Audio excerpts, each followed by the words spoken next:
আপনি যখন আবার অন্যদিকে তাকান তখন আল্লাহ বলে লা হাজাতা লি ইলা সালাতি, তোর এই নামাজের দরকার আমার নাই। নাউজুবিল্লাহ পড়বেন না? তোর এই নামাজের দরকার আমার নাই। ওযু করে কষ্ট করে যাকে খুশি করার জন্য আপনি সালাতে দাঁড়ালেন, উনি যদি বলে এই নামাজের দরকার নাই, তা কার জন্য নামাজ পড়লেন আপনি? কথা কি বুঝতে পেরেছেন? এজন্য এলাকার গণ্যমান্য ব্যক্তিবর্গ আছে, আমাদের চেয়ারম্যান সাহেব আছে, আরো অন্যান্য বিজনেস ম্যাগনেটরা আছে, আপনারা মসজিদ যখন নির্মাণ করবেন সামনের দেয়ালটা যত সাদামাটা হতে পারে ততই ভালো। এমনকি জায়নামাজের মধ্যে এখন কাবা ঘরের ছবি আছে না নাই? আছে না? কি মুসলমান আমরা, নিজের কাবারে নিজে লাথি মারি নামাজের আগে, মনের অজান্তে নিজের কাবাকে নিজে লাথি মারছি। এরকম জায়নামাজ ব্যবহার করা নিষেধ, চিল্লায় বলেন ঠিক কি না? সাদা ফ্রেশ জায়নামাজ বাজারজাত করেন, আপনাদের সিদ্ধান্তই ওনাদের ব্যবসা বয়কট হয়ে যাবে। আপনারা যদি এখন থেকে মসজিদের মিনারা আর কাবা ঘরের যে প্রতিকৃতি বা ছবি, এরকম ছবি সম্বলিত জায়নামাজ কিনা বন্ধ করে দেন, এদের মার্কেট থাকবে? কথা বলেন। কালকে থেকে আমরা জায়নামাজ কেনার সময় ফ্রেশ জায়নামাজ কিনবো। কোন মসজিদ, কোন মিনার, আমাদের কাবা ঘরের ছবি সম্বলিত কোন জায়নামাজ কিনা যাবে? আওয়াজ করে বলেন যাবে? যাবে না। এগুলো হচ্ছে মসজিদের আদাব, এগুলো রক্ষা করে মসজিদে ঢোকার দরকার আছে না নাই? পৃথিবীতে 3টা মসজিদ সবচাইতে শ্রেষ্ঠ মসজিদ, কয়টা? আওয়াজ করে বলেন না। 1 নাম্বার মসজিদুল হারাম, ফাওয়াল্লু উজুহাকুম শাতরা, যেখানেই তোমরা নামাজ পড়ো না কেন মসজিদের হারামের দিকে হয়ে নামাজ পড়ো। কেবলা কোন দিকে আজকে? এদিকে, এইদিকে কেবলা। আমি যদি এদিকে হয়ে পড়ি নামাজ হবে না? হবে না কেন? কারণ কেবলামুখী হয়ে নামাজ পড়া ফরজ, চিল্লায় বলেন ঠিক কিনা? মসজিদুল হারাম পৃথিবীর প্রথম মসজিদ, ওখানে একটা ঘর আছে, ঘরটার নাম হলো কাবা।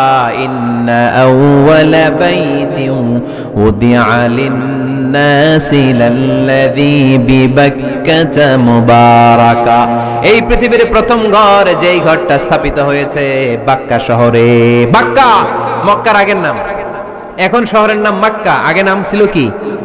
সবাই বলেন কি নাম ছিল? বাক্কা। এটা পৃথিবীর আদি ঘর, সব নবীদের পরশধন্য পদধূলিতে এই জায়গাটা বরকতময় হয়েছে। এটা এমন ঘর যেই ঘরের চারদিকে 1 রাকাত নামাজ পড়লে 1 লক্ষ রাকাতের সওয়াব পাওয়া যায়। হজ উমরা করেছেন কে কে দেখি?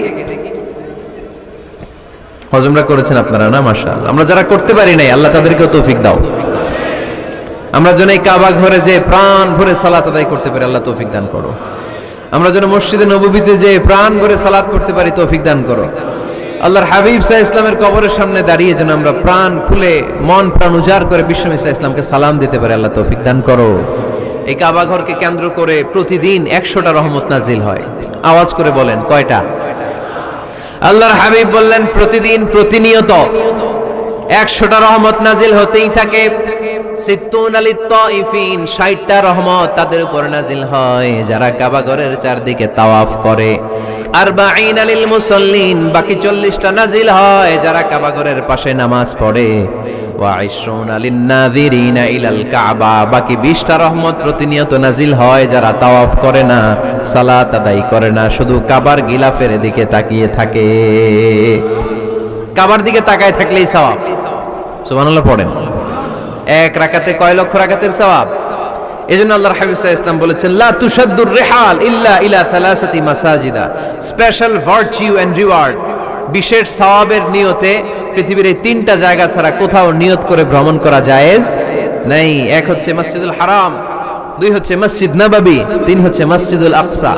এই 3টা মসজিদ ছাড়া পৃথিবীর কোনো মসজিদে নিয়ত করে সফর করা যাবে না, বিশেষ নিয়তে সফর করা যাবে শুধু এই 3 মসজিদে। মসজিদুল হারামে 1 রাকাতে কত রাকাতের সওয়াব? কথা কয় না, বুঝে নাই বোধহয়। কয় লক্ষ? আর মসজিদে নববীতে 1 রাকাতে 1000 রাকাতের সওয়াব। আরেক বর্ণনায় আছে 50,000, বর্ণনাটা দুর্বল। সহিহ বর্ণনায় এসেছে 1 রাকাতে 1000 রাকাতের সওয়াব। মসজিদুল আকসায় সালাত করলে 1 রাকাতে, এক বর্ণনায় এসেছে 250 রাকাতের সওয়াব, আরেক বর্ণনায় এসেছে 500 রাকাতের সওয়াব। এই 3টা মসজিদ ছাড়া পৃথিবীর অন্য কোনো মসজিদে যে নামাজ পড়লে বেশি সওয়াব হবে, এই নিয়তে সফর করা যাবে? চিল্লায় বলেন যাবে। তবে মসজিদটা দর্শন করার জন্য যেতে পারবেন।